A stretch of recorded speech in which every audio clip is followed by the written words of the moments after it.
Have you ever wondered whether it's better to season your steaks before or after grilling? Well, today we're gonna put that question to the test and see which one turns up the tasty. Today we're back with another how to season steak experiment, and we're asking the question, is it better to season your steak before or after you grill it? Now, we've already done an experiment that's very similar to this, where we cook the steaks in a cast iron skillet. Now, there are some things that we'd like to improve upon from that experiment. The first thing that we're doing different is we are salting our steaks well in advance. These steaks have been salted now for 3 hours. And we already know that's the very best way to create a tasty steak with a great crust. In our prior experiment, we salted right before and after, right? But here we wanted to remove the salt from the equation. So these have both been salted for 3 hours. As you can see, when we do that, we just salt them, place them on a tray so the air can circulate around. While these have been done for at least 3 hours, you're gonna get even better results by going 24 hours. As long as you salt at least an hour in advance, you're gonna get that benefit of that edge-to-edge saltiness, and you can see it right here. The first thing that's going to happen when you apply the salt is the water will come up, and then after about 45 minutes, it will start to get reabsorbed into the steaks. And take a look. I don't know if the cameras are gonna pull it up, but there really is no moisture left on the exterior of these steaks, except for a little bit of pooling right here. That is it. If we were to do a video 15 minutes after salting, we would see these would be very, very moist. Another interesting thing just about salting is that the process I just described works well for the meat. It does not work for the fat. And you can still see the little flecks of salt sitting right there on top of the fat. So the other thing that we're going to try to improve upon from our prior experiment is we really did equal amounts of all components of the rub. And that's just not the way we would typically season at home. Now, I do like to consider myself a Da Vinci of meats, a Tesla of T-bones, a Pavlov of porterhouses, but I also want to try to do this in a realistic way. By applying equal amounts of garlic powder and onion powder and paprika, we kind of got a little heavy-handed with the seasoning. So that's one thing I'm doing differently here, is I am just mix those all together. The paprika especially clumps up, and it's hard to distribute, so I was getting like bites in that previous experiment we're just heavy on the paprika. The other thing I'm going to do is I'm just gonna eyeball this. Now, I know it's not gonna be constant even to even seasonings, but this is exactly how I would season at home, never to an amount. Moreover, I do think that some of this seasoning is going to stick to the grill grates. So we're gonna season up both sides. Again, this has no salt in it, okay?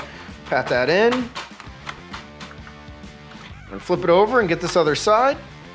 Now that looks like a well-seasoned steak to me. Doesn't look over-seasoned. These are fine powders, and they are mixed up. It's certainly less seasoning than we saw on our previous experiment. The other thing is this is a pretty, this is what I call an average steak. It's about 1 inch thick. It weighs about 1 pound. Delicious choice ribeye. And I cannot wait to try both of them. But first, let me get them cooked up. All right, we're out here cooking on our Primo Ceramic Grill. This time we are only cooking these steaks over direct heat, so let's get them on. First with our seasoned steak. Next, actually, so I don't season the unseasoned steak, we'll go right here. I'm gonna let those cook until they reach an internal temperature of about 120 degrees. Pull them off, and then my favorite part, test the results. I'll be right back. Look, anytime you're cooking over a live fire, you're gonna have parts that are hotter, some are colder. So just to balance this out, I rotated on the flip. This is our unseasoned one that was over here, now over here. Now our seasoned one is over here, just to make sure we're trying to balance out both sides of the fire. All right, so we have our 2 steaks cooked over there. Before I get to the results, I just want to sort of, just like I seasoned the top and the bottom of the one that was seasoned, I'm just gonna, for the bottom here, I'm just gonna season the cutting board. I think that's probably the best way to do that. This feels about 3 pinches. About 3 pinches what I used on the other one, I feel like. Set this down right here. And first, both sides, it looks like a grilled steak. There's always gonna be a little bit of flare-ups, like right there on the fatty pieces.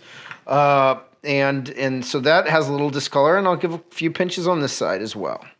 This right here was our steak that was seasoned, and it certainly looks like it has some burnt on it. And I think that's kind of what I expected, but really wanted to put this to the test. Now, how does that impact flavor? We're gonna have to see. I think diving in a little deeper, as I mentioned, we do have some of those like burnt pieces, and that's fat. And we would expect that because the fat's gonna drip down, that's oil, that's gonna cause a flare up, right? That's where if you have a custom product, like a grill grades product, that's gonna prevent that. That's an excellent product, just don't have it for that grill.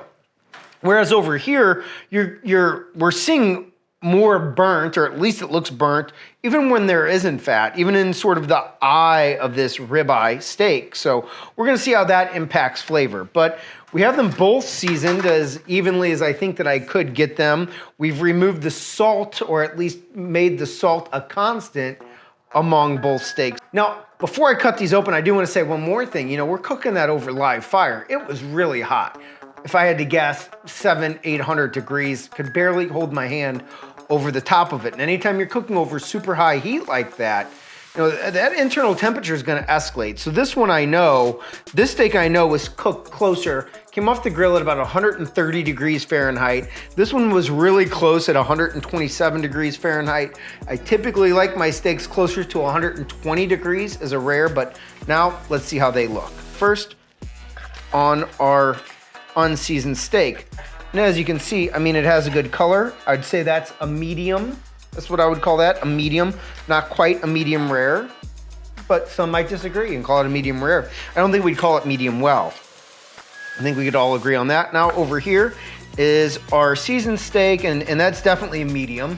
And maybe that has creeped up to more of a medium well. Looking at the other side of it right here, for full disclosure, there you go. There's both sides of it. A little bit more pink here, it's a little thick.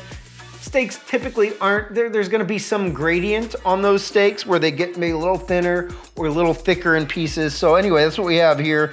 I'd say that's a medium to medium well, medium to medium rare over here. So pretty close. I'm gonna try to eat the same portion of these steaks right out of the eye, just to be fair in my test. Looks great, guys. This the steak looks, I love the color on this steak. Again, I'd like it a little closer to rare, but still very nice color. Now it's time for the moment of truth. I mean, we can see how they look, but really, how do they taste? I don't know. I'm gonna start with this one. I'm gonna start right over here. The nice thing I like about the seasoning afterwards is you can kind of, you know, move the steak around the board as those juices let out, especially if you're serving this family style and you can use, and really, whereas we're seasoning on the outside, that's what you're gonna get primarily, I'd imagine, is seasoning on the outside. Whereas over here, you can kind of get it across all surfaces of the steak. Gotta go in for another bite of that. I mean, I really wanted to add some melted butter to these. I really did. That's probably what I would do if I were doing this at home. I'd add some butter, maybe even mix in these seasonings into the butter before applying them to the steak, or maybe just putting them across the bottom, but it's a great tasting steak. The seasonings are not overpowering. They're there. They are, unlike the last experiment where I applied the onion powder, the garlic powder, all in equal amounts, and you were kind of getting bites where that was more heavily applied. This is far more uniform in its taste of the seasonings. That end-to-end saltiness, and that's what I love about salting my steaks ahead of time. You can really taste that end-to-end saltiness. Now it's time for the other half of the test, but first I need to cleanse my palate to make sure that one flavor is not impacting the other. All right. So there is also some of that seasoning from this steak and the moisture sitting on the board there. Let's see how this tastes though. It's interesting. It's an interesting experiment, just like the last one was, but I mean, there's no question you're picking up some of the char on that steak. You really are. It's a little grainy, I would say, in my mouth. Now, I would also kind of compare this to Dave Portnoy's One Bite Pizza review, in that he only eats cheese pizza.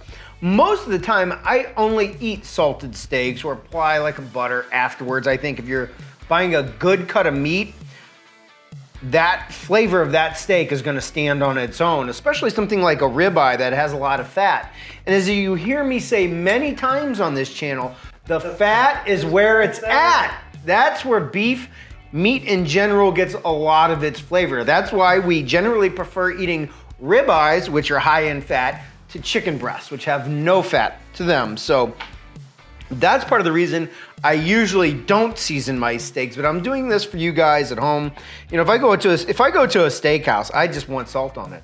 Salt, and I'll apply some cracked black pepper at the end of it. No different, and I think that's an easy thing to apply at the end of the cook. No different than you would if you were ordering a seasoned salad and they say, you know, a fresh cracked pepper, sir. Pepper, little pepper, and that goes real nicely on top of the steak. So the seasoning, the whole seasoning thing is a little different for me, but I'm gonna give this one another try. It's not a bad steak. It's not. I would eat the steak. I'm not saying it's bad. I guess the closest equivalent I could put on this is cooking a steak caveman style, where you drop that cake, don't put the cake on the coals. Don't even grill your cake. But with a steak, caveman style, you put that directly on the coals. Yes, it cooks the steak, but it leaves like a weird bitter flavor. It will get the job done, but there are better ways to do it. I would say that's exactly the same thing about seasoning your steak before cooking. I'm gonna give this one more shot. So is there a texture difference? Well, on this, I mean, it feels like it's a little bit more a part of the meat. It's hard to describe if there's a texture difference. On this one, I would say it feels like it's more a part of the meat, whereas this one definitely feels like it was added after. It's pretty clear for me. It wasn't as clear on the cast iron skillet portion of this test. I mean, I did like the steak that was seasoned after better, but it was a lot closer. When it comes to grilling, to me, the clear winner is season your steak after you're done cooking, and I think that this has some clear benefits. Now, this comes with the caveat is that it was salt. Both were salted a couple hours in advance, but I think here are the key benefits to seasoning after your steak. One is you can really control the amount of seasoning to your own personal preference, right? So where you might want a little more, one of the guests might want a little less, applying there at the end, I think, allows the individual person to control the flavor profile of their steak to a greater degree. The second reason is in the bitterness and the burning that occurs with seasoning your steak ahead of time. And I've eaten at a lot of high-end steakhouses. I cannot remember the last time I've been to one that seasoned their steak before cooking. So if you're seasoning your steak before grilling it, you're doing it differently and probably not getting as good of results as you could as if you waited until after it was done cooking to season the steak. So that's my review. How do you guys cook steaks at home? I'd love to hear from you in the comments below. Until then, I got some work to do here. I'll see you guys next time.